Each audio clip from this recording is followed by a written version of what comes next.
आमतौर पर माना जाता है कि जर्मनी का बेरहम तानाशाह अडोल्फ हिटलर नीत्शे के विचारों से प्रभावित था। हिटलर ने इंसानियत को नीचा दिखाया था, बेगुनाह लोगों के खून से अपने हाथ रंगे थे, इंसानों की एक कौम यहूदियों के खिलाफ नफरत का जहर बो दिया था, दुनिया को युद्ध की तबाही के हवाले कर दिया था और इतिहास के पन्नों पर सनसनाती हुई डरावनी सियाही की तरह गिरा और विशाल काले धब्बे में तब्दील हो गया था। और क्या उसने ये सारा सर्वनाश महान फिलॉसफर नीत्शे से प्रभावित होकर किया था? क्या सच में क्या नीत्शे की फिलॉसफी किसी इंसान को लाखों लोगों की जान लेने के लिए प्रेरित कर सकती है? क्यों हिटलर की नाज़ी पार्टी के लोग नीत्शे को अपना रहनुमा मानते थे? क्या सच में नीत्शे की फिलॉसफी नफरत की फिलॉसफी है? क्या सच में नीत्शे की फिलॉसफी वर्चस्व स्थापित करने की फिलॉसफी यानी डोमिनेशन की फिलॉसफी है? आज के इस लेक्चर में हम बात करेंगे नीत्शे और हिटलर से जुड़े इन्हीं मुद्दों पर। नीत्शे और हिटलर का रिश्ता ऊपर से जितना आसान दिखता है, अंदर से उतना ही उलझा हुआ है। कुछ लोग कहते हैं कि रिश्ता था, कुछ कहते हैं कि नहीं था। हम दोनों ही बातों की पड़ताल करेंगे, लेकिन सबसे पहले एक बात बिल्कुल साफ कर देते हैं। इस बात का कोई प्रमाण नहीं है कि हिटलर ने नीत्शे को पढ़ा था, इसलिए यह साबित नहीं किया जा सकता कि हिटलर ने नीत्शे को पढ़ा था। हिटलर और नीत्शे और जर्मनी के इतिहास से जुड़े ज़्यादातर विद्वानों का ये मानना है कि हिटलर ने नीत्शे को नहीं पढ़ा था। हिटलर ने अपनी आत्मकथा मीन काम्फ 1924 में लिखी थी। उसमें जर्मन फिलॉसफर शोपेनहावर का तो जिक्र मिलता है, लेकिन नीत्शे का कोई जिक्र नहीं है। हिटलर के खूंखार इरादों को दिखाने वाली एक नाज़ी प्रोपेगेंडा फिल्म हिटलर के सामने ही 1935 में बनाई गई थी। इस ऐतिहासिक फिल्म का नाम था ट्रायम्फ ऑफ द विल, यानी संकल्प की विजय। आपको याद दिला दूं कि नीत्शे की एक किताब का टाइटल था द विल टू पावर। फिल्म और किताब के टाइटल में जानबूझकर इतनी समानता रखी गई थी जिससे लोगों को यही लगा कि हिटलर की विचारधारा नीत्शे से प्रभावित है। उस फिल्म की डायरेक्टर थी लेनी रिफेनस्टॉल।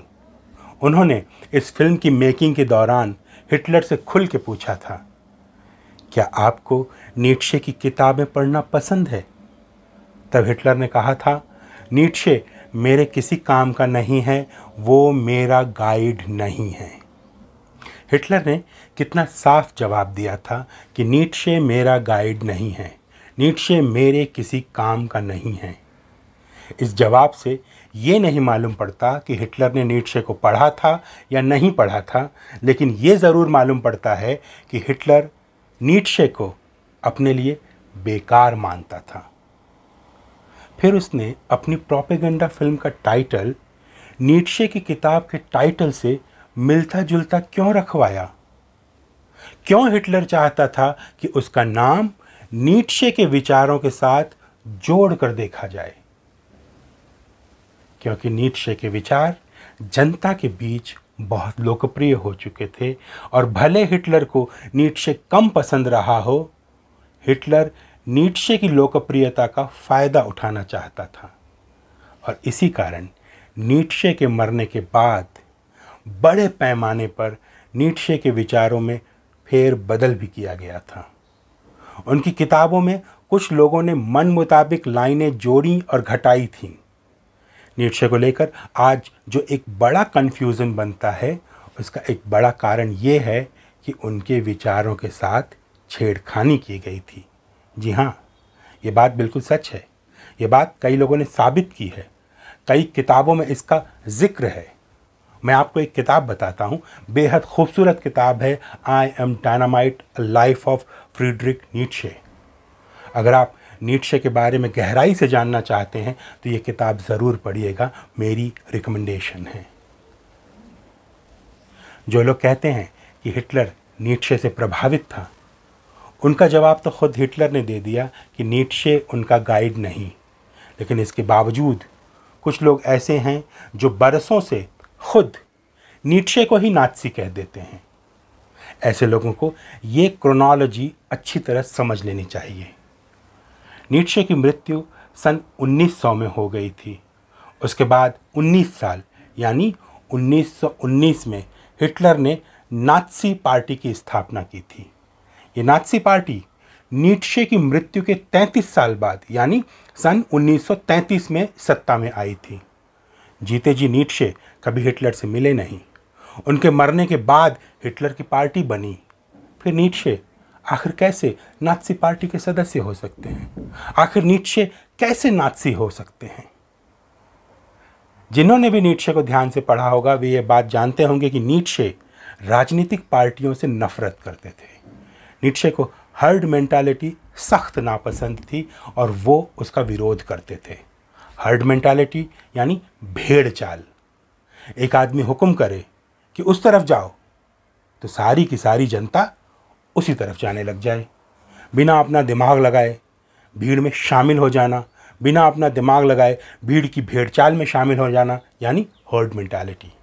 ये नीट्शे को पसंद नहीं था और वो मानते थे कि राजनीतिक पार्टियां एक भेड़ चाल से अधिक कुछ नहीं होती। एक आदमी नेता बन जाता है, बाकी सब उसके फॉलोअर, जैसे हिटलर नेता और बाकी तमाम जनता उसकी फॉलोअर। अगर नीट्शे जिंदा रहते तो क्या इस बात को पसंद करते? बिल्कुल नहीं करते। वो कहते हिटलर भेड़ों का राजा है और तमाम जनता उसकी भेड़ है और वह अपनी भेड़ों को यहाँ से वहाँ हाँकता फिरता है। कैसे कोई कह सकता है कि नीट्शे होते तो हिटलर को पसंद करते?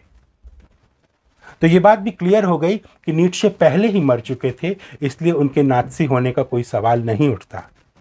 फिर क्यों हिटलर ने लोगों में ऐसा माहौल बनाया कि दुनिया को लगे कि देखो नीट्शे हमारा बंदा था, कि देखो इतिहास में भी हमारा एक बंदा था?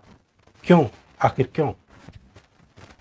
देखिए, जो भी एक शासक होता है और ख़ासकर एक अत्याचारी शासक, उसे अपना शासन चलाने के लिए एक फिलॉसॉफिकल आधार की ज़रूरत पड़ती है ताकि वो अपनी कारगुजारियों को जायज़ ठहरा सके कि देखिए आप मुझे दोष मत दीजिए, हमारे महान फिलॉसफर ऐसा ऐसा कह के गए थे, इसीलिए हम ऐसा ऐसा कर रहे हैं।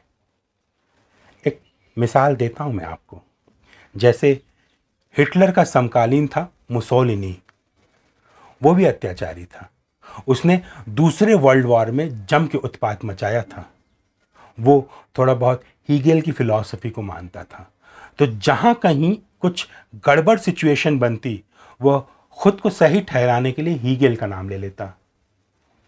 हिटलर और मुसोलिनी का एक तीसरा समकालीन था स्टालिन, जो कि सोवियत यूनियन का बेरहम तानाशाह था। उसने भी लाखों बेगुनाह लोगों को मरवाया था।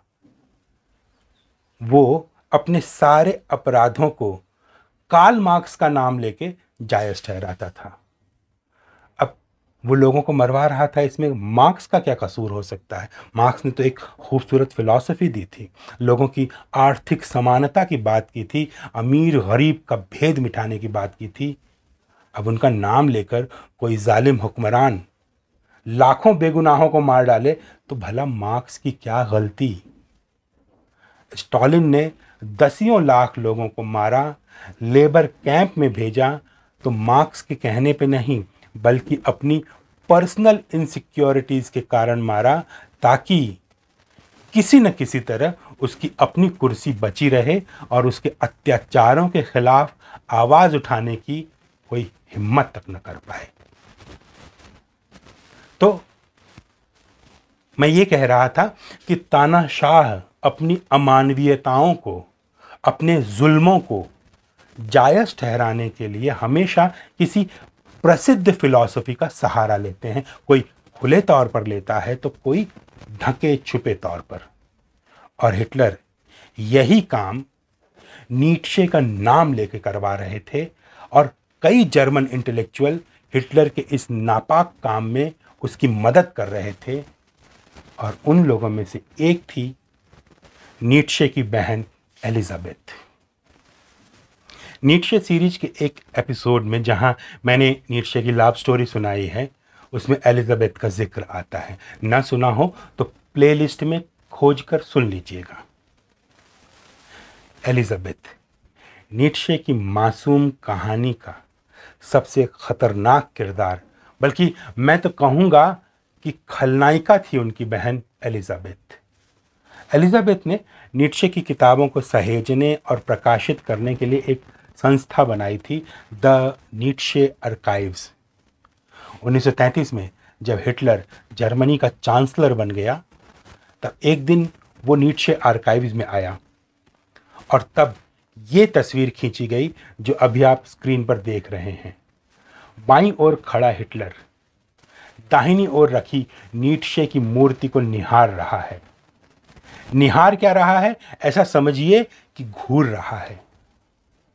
ये ऐतिहासिक तस्वीर है 1933 की, और कुछ विद्वानों का मानना है कि शायद यहीं से हिटलर और नीट्शे के विचारों के एक जैसा होने का प्रोपेगेंडा शुरू हुआ होगा।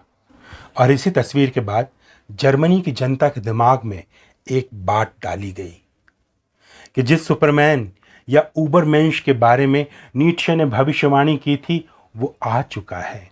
बहनों और भाइयों, दुनिया को बदलने वाला, एक नया वर्ल्ड ऑर्डर बनाने वाला, एक नया मोरल सिस्टम बनाने वाला, विल टू पावर को एक्सरसाइज करने वाला, सारे मेमनों को कुचल देने वाला शेर यानी महामानव यानी उबरमेंश यानी सुपरमैन कोई और नहीं बल्कि आपका अपना एडोल्फ हिटलर है।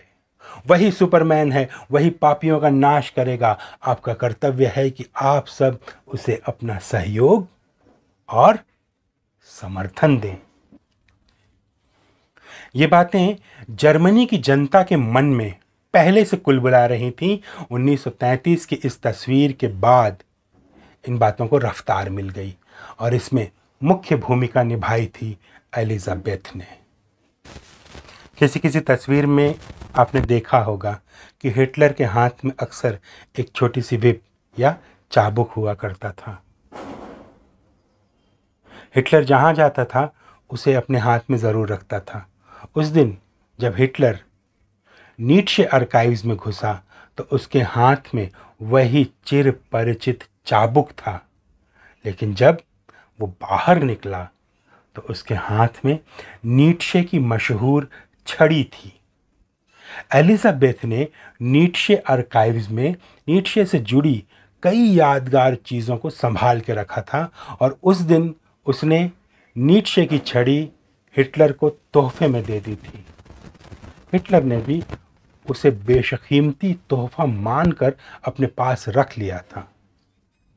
इसमें कोई बड़ी बात नहीं है। लोग हुक्मरानों को, प्रधानमंत्री और राष्ट्रपति को प्रभावित करने के लिए इस तरह से ऐतिहासिक तोहफे देते रहते हैं। लेकिन आज इतने बरसों बाद, लगभग 100 साल की दूरी से जब हम उस घटना को देखते हैं तो लगता है कि ये सब शायद एक प्रतीक था, एक पॉलिटिकल सिंबल था कि हिटलर बाबू, छड़ी के बहाने तुम पूरा नीट्शे ले जाओ और जैसे चाहो वैसे इस्तेमाल करो। और ये छड़ी दी थी एलिजाबेथ ने। भले नीट्शे के विचार और हिटलर के विचार आपस में मेल न खाते हों, लेकिन एलिजाबेथ के विचार और हिटलर के विचार आपस में ज़रूर मेल खाते थे।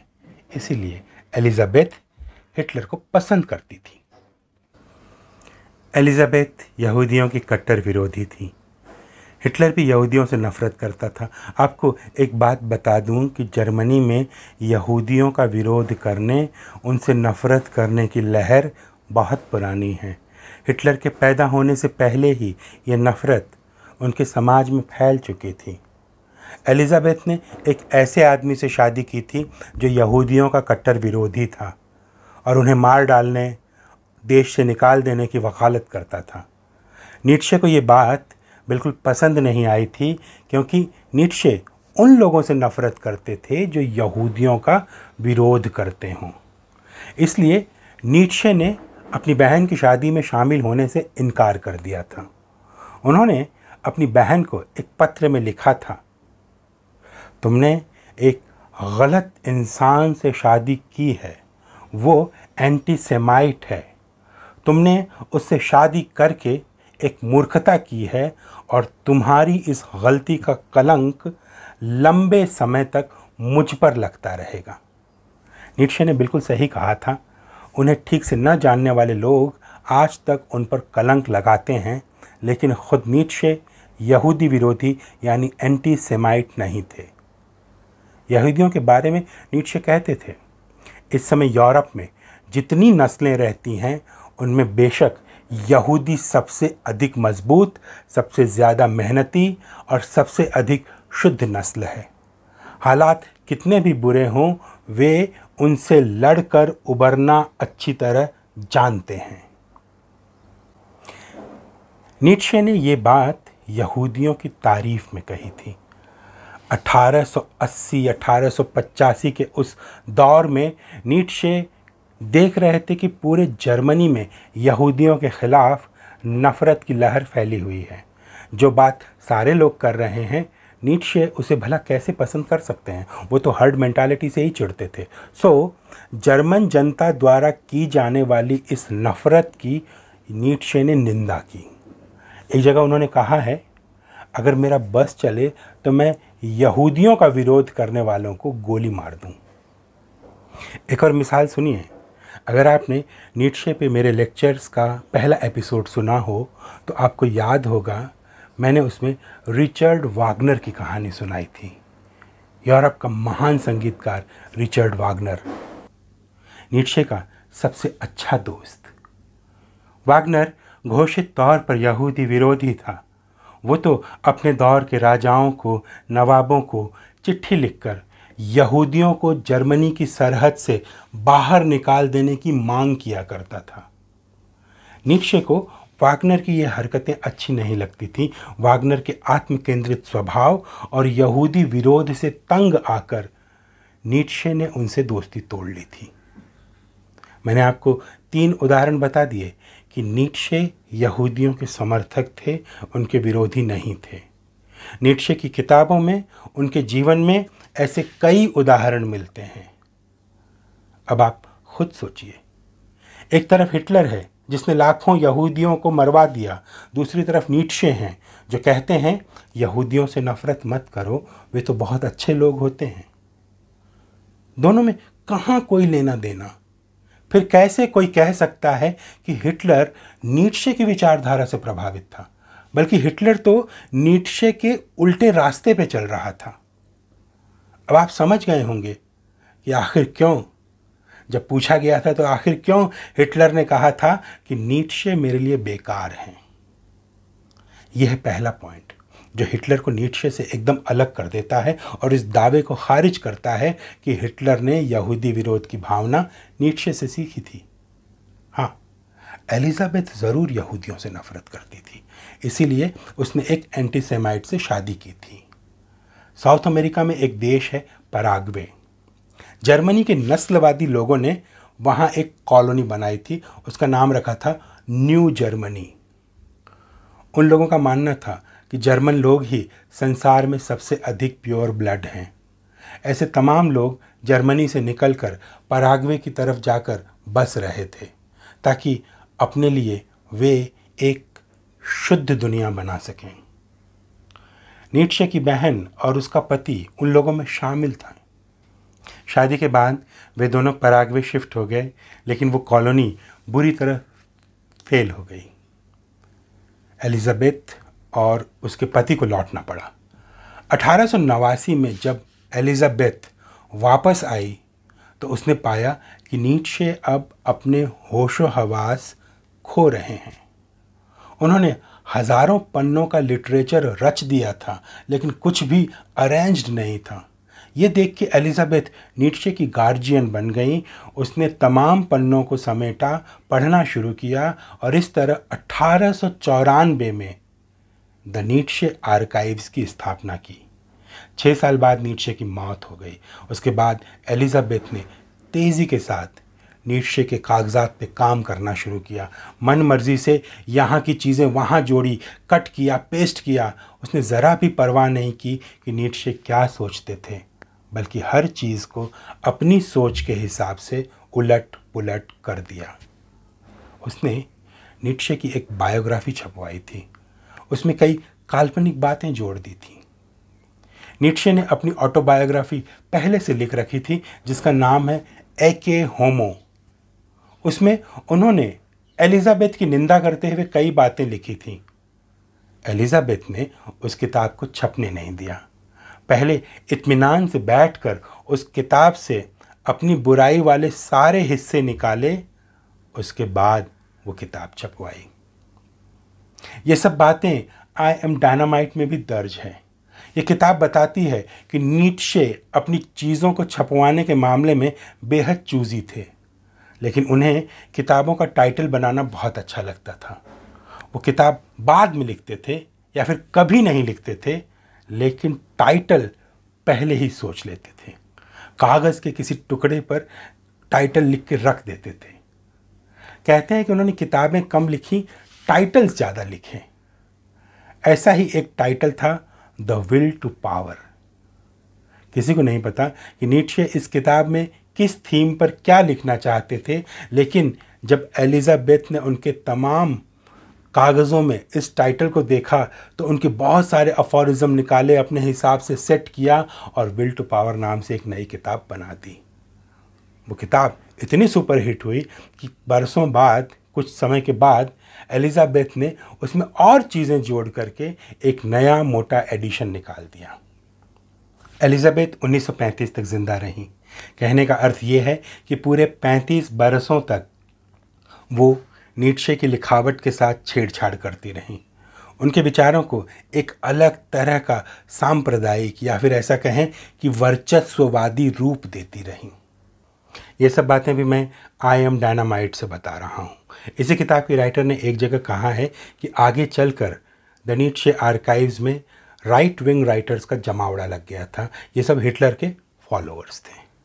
उनमें से प्रमुख थे मार्टिन हाइडेगर, जो खुद एक बड़े फिलॉसफर थे और राइट विंग होने के बावजूद उनके कंट्रीब्यूशन को कम करके नहीं आंका जा सकता। लेकिन नीट्शे आर्काइव में वो एक अलग ही काम कर रहे थे। वो काम था नीट्शे के विचारों को एक राष्ट्रवादी रंग देना, नीट्शे को नेशनलिस्ट के रूप में प्रोजेक्ट करना।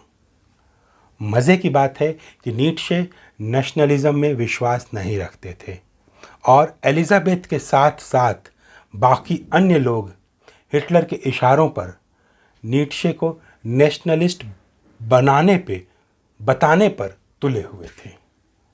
स्कॉलर्स कहते हैं कि हाइडेगर को ये बात अच्छी तरह पता चल गई थी कि एलिजाबेथ ने नीट्शे के विचारों में गोलमाल किया है। सयाने हाइडेगर ने इससे इंस्पायर होते हुए नीट्शे के विचारों में अपनी भी कई बातें घुसा दी। ये एक क्राइम है, पर नीट्शे के साथ ऐसा होता रहा। कितनी बड़ी विडंबना है कि एक महान फिलॉसफर, एक महान लेखक नीट्शे मरने के बाद ऐसे लोगों के हाथ में पड़ गया था कि जिन्होंने उसे दोबारा मार दिया। बिल्कुल, यूरोप के बुद्धिजीवियों में एक कहावत है कि नीट्शे 2 बार मरा था। पहली बार तो कुदरती मौत आई थी और दूसरी बार उसकी बहन ने उसके विचारों को छिन्न भिन्न करके उसे मारा। मार्टिन हाइडेगर और उनके तमाम राइट विंग इंटेलेक्चुअल साथियों को एक बात अच्छी तरह पता थी कि अगर जनता ने नीट्शे की असली लिखाई पढ़ ली तो हमारा पूरा प्रोपेगेंडा फेल हो जाएगा। इसलिए उन्होंने नीट्शे की किताबों से कई हिस्से निकाल दिए। नीट्शे की किताबें स्कूलों में भी पढ़ाई जाती थी, लेकिन उसमें से उन तमाम हिस्सों को निकाल दिया जाता था जिन्हें पढ़ के जनता को नीट्शे के असली विचारों या असली रंगत के बारे में जानकारी मिल सके। खासकर उन हिस्सों को जिनमें नीट्शे ने यहूदियों की तारीफ की है, वे हिस्से हटा दिए जाते थे। जहां नीट्शे ने कहा कि जर्मनी के लिए नेशनलिज्म एक खतरा है, नेशनलिज्म से जर्मनी की जनता सिर्फ उन्मादी बनेगी, अपने सिवाय किसी को अच्छा नहीं मानेगी और इस भावना से आगे चलकर जर्मनी को नुकसान होगा। नीत्शे की ये बातें उनकी किताबों से हटा दी गईं। उस ज़माने में एक राइट विंग फिलोसोफर और थे, अल्फ्रेड बॉमलर। वो नीत्शे के स्कॉलर थे, यानी नीत्शे पर उन्होंने बहुत गहरा अध्ययन किया था। उनका गहरा विश्वास था कि नीत्शे ने अपनी किताबों में 50 साल पहले ही ये भविष्यवाणी कर दी थी कि एक दिन हिटलर आएगा, एक दिन फैशिज्म आएगा और दुनिया को सुंदर बना देगा। नाज़ी पार्टी को बॉमलर के इस विश्वास की जानकारी थी। उसने बॉमलर से संपर्क किया और उन्हें लाकर द नीत्शे आर्काइव में बिठा दिया। उनसे कहा गया कि नीत्शे का एक ऐसा इंटरप्रिटेशन तैयार कीजिए जो हिटलर को जमने में मदद कर सके। और फिर शुरू हुई नीत्शे के विचारों की एक नई व्याख्या, जिसे कहना चाहिए बदनीयत व्याख्या। जैसे नीत्शे का सुपरमैन का विचार।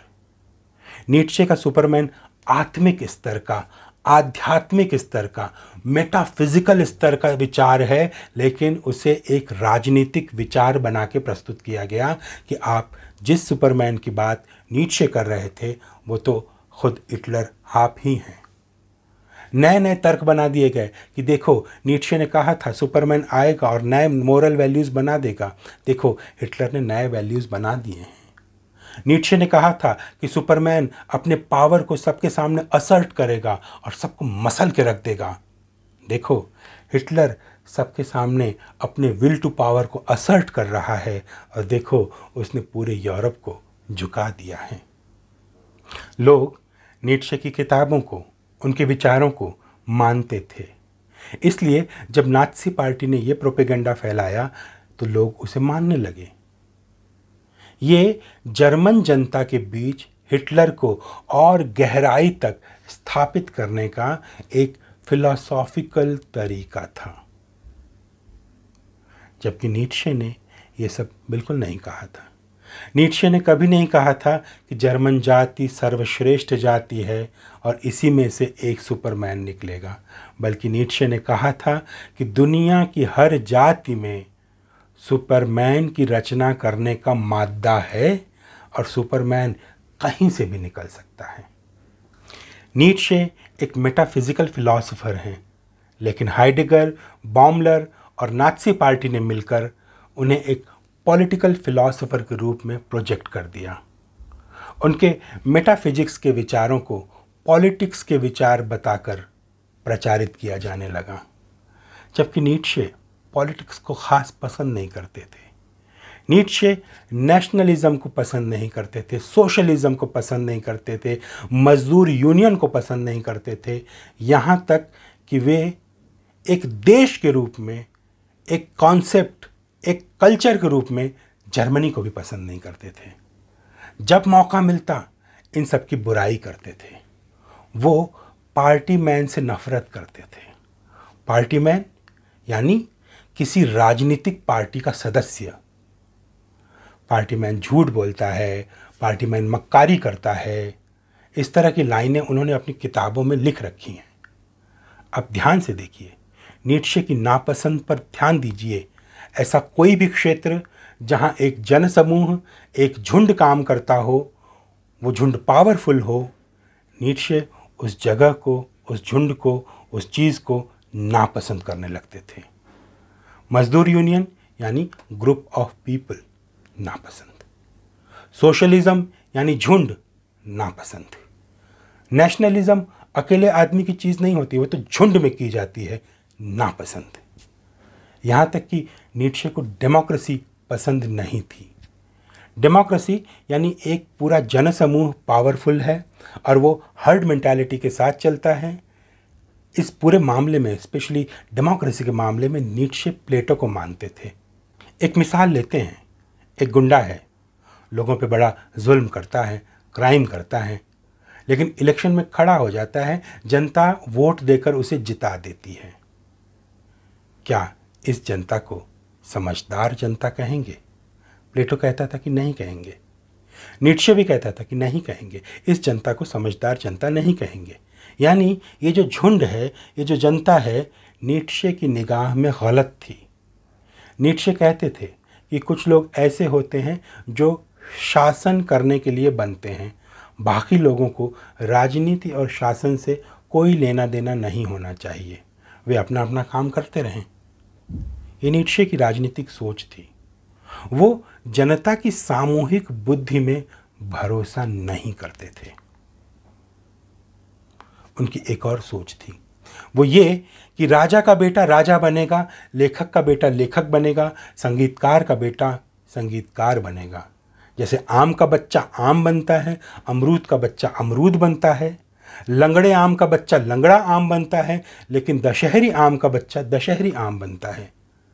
दशहरी आम का बच्चा लंगड़ा आम नहीं बन सकता, उसी तरह एक साधारण किसान का बच्चा राजा नहीं बन सकता। दो चीज़ें ऐसी थीं जिनके कारण नीत्शे के विचार इस तरह से बने थे। पहली चीज़ तो ये थी कि वो भारतीय संस्कृत ग्रंथ मनुस्मृति से प्रभावित थे। उसे वर्क ऑफ फिलॉसफी कहते थे। वो कहते थे बाइबल बंद करो और मनुस्मृति पढ़ना शुरू करो। शायद इस कारण उनकी सोच ऐसी हुई होगी, पीढ़ीवादी सोच, वर्णवादी सोच। दूसरी चीज़, वो घोषित रूप से लैमार्कियन थे। लैमार्कियन क्या होता है? लैमार्क एक फ्रेंच वैज्ञानिक थे। डार्विन से भी पहले इवोल्यूशन की थ्योरी लैमार्क ने दी थी। लैमार्क मानते थे कि प्रतिभा, गुण, हुनर, कला, अवगुण ये सब पीढ़ी दर पीढ़ी चलते हैं। नीत्शे लैमार्क से खूब प्रभावित थे और घोषित तौर पर उनकी बातों में भरोसा करते थे। एक बार नीत्शे से किसी ने पूछा, मैं बड़ा कंफ्यूज हूँ, जीवन में कौन सी राह चुनूं? नीत्शे ने कहा, वो राह चुनो जो तुम्हारे पुरखों ने चुनी हो। तुम्हारे बाप दादों ने जिस काम को करने में, जिस हुनर को विकसित करने में अपना जीवन गुजार दिया, उस काम के अंश तुम्हारे भीतर अपने आप आ चुके होंगे।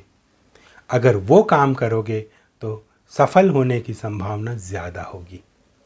अगर नया काम करोगे तो उसको सीखने में तुम्हें बहुत समय लगेगा, परफेक्ट बनने में तो जाने कितना समय लग जाएगा। ये नीत्शे की सोच थी। ये एक शुद्धतावादी सोच है।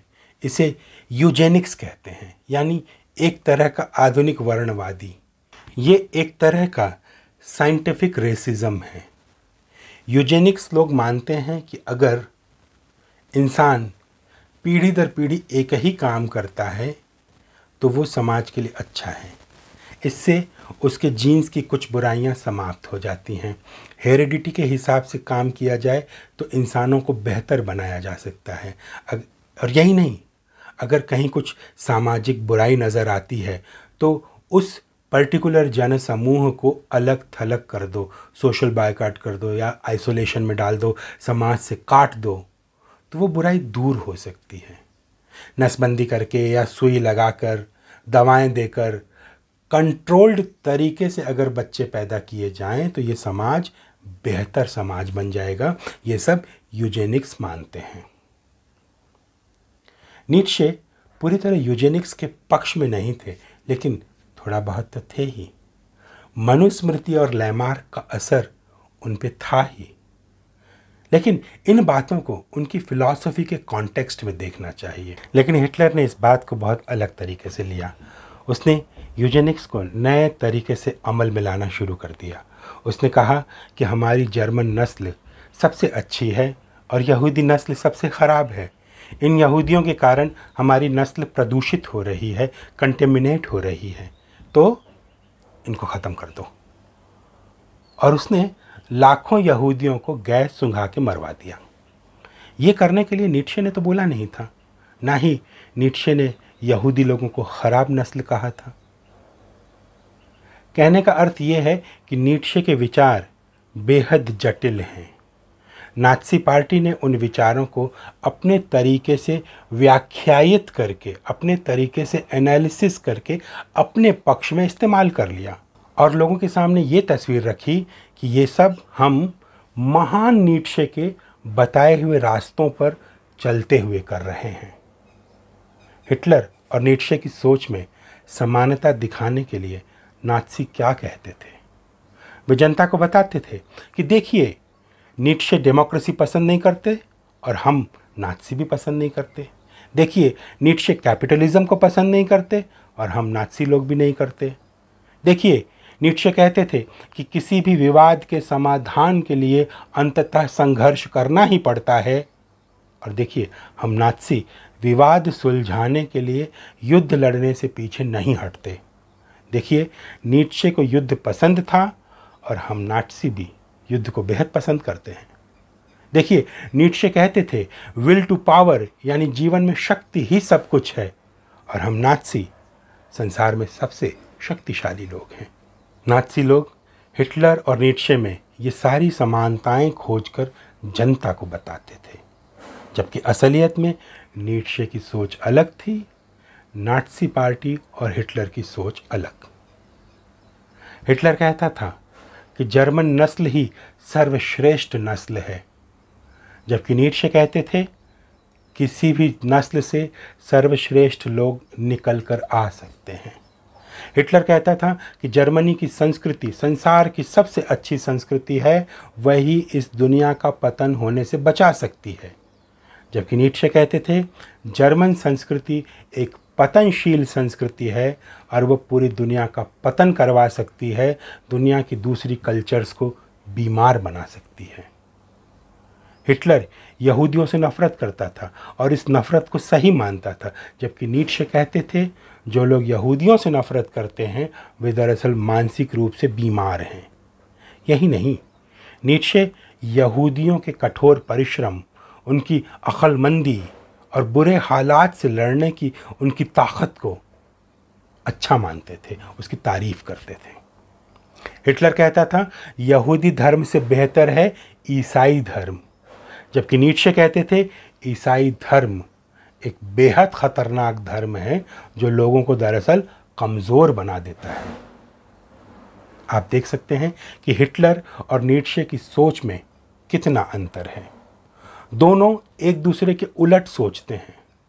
फिर हम कैसे कह सकते हैं कि हिटलर नीट्शे से प्रभावित था? कैसे कह सकते हैं कि हिटलर नीट्शे का सुपरमैन था? ये सब कहना महज नाज़ी प्रोपेगेंडा था जिसका असर लोगों के दिलो दिमाग पर आज भी बना हुआ है। नाज़ी पार्टी ने नीट्शे का जितना दुरुपयोग किया, या फिर आज भी कई सारे लोग उनके विचारों का जितना दुरुपयोग करते हैं, उसे देखकर कभी कभी मैं सोचता हूँ कि अगर नीट्शे होते और ये सब देखते तो क्या उन्हें कोई फ़र्क पड़ता? क्या वो क्रोधित होते? क्या वो दुखी हो जाते? पता नहीं, इसका कोई जवाब मुझे नहीं पता। कभी कभी लगता है अपने विचारों के दुरुपयोग का लाइसेंस शायद खुद नीट्शे ही सबको देकर गए हैं। आपको याद होगा पिछले लेक्चर में मैंने नीट्शे का एक कोट सुनाया था। कोट ऐसे था कि सत्य कुछ नहीं होता, सिर्फ व्याख्याएं होती हैं। जैसे शिवजी ने भस्मासुर को वरदान दिया तो भस्मासुर ने सबसे पहले शिवजी के सिर पे ही हाथ रखना चाहा था। उसी तरह नाज़ी पार्टी ने भी नीट्शे के कोट का इस्तेमाल करके नीट्शे के ही सिर पे हाथ रखने की कोशिश की थी और कहा सत्य कुछ नहीं होता, सिर्फ व्याख्याएं होती हैं। ऐसा सच में आप ऐसा कहते हैं? तो लो, हम तुम्हारी ऐसी व्याख्या करेंगे कि सब लोग उसी व्याख्या को सत्य मान लेंगे। तुम्हारा सत्य रहे न रहे, हमारी व्याख्या ज़रूर रह जाएगी। आवाज़ की तकनीकी समस्या के कारण मुझे वीडियो का अंतिम हिस्सा काटना पड़ा, लेकिन वॉइस ओवर जोड़कर मैं अपनी बात पूरी करना चाहता हूँ। अंत में मैं यही कहना चाहता हूँ कि नीट्शे ने तमाम लोगों को अपनी अपनी तरह से प्रभावित किया। उन्होंने नाज़ियों को भी ज़रूर प्रभावित किया होगा, इसमें कोई दो राय नहीं है। आखिर हाइडिगर और बाउमलर नीट्शे स्टडीज़ के स्कॉलर ही तो थे। ऐसे तमाम नाज़ी नीट्शे से प्रभावित थे। वे किस हद तक प्रभावित थे, उन पर पड़ा प्रभाव सकारात्मक था या नकारात्मक, ये समझना अलग अध्ययन का विषय है। लेकिन ये कहना मुझे तर्कसंगत नहीं लगता कि नीत्शे के विचार और नात्सियों के विचार एक ही थे।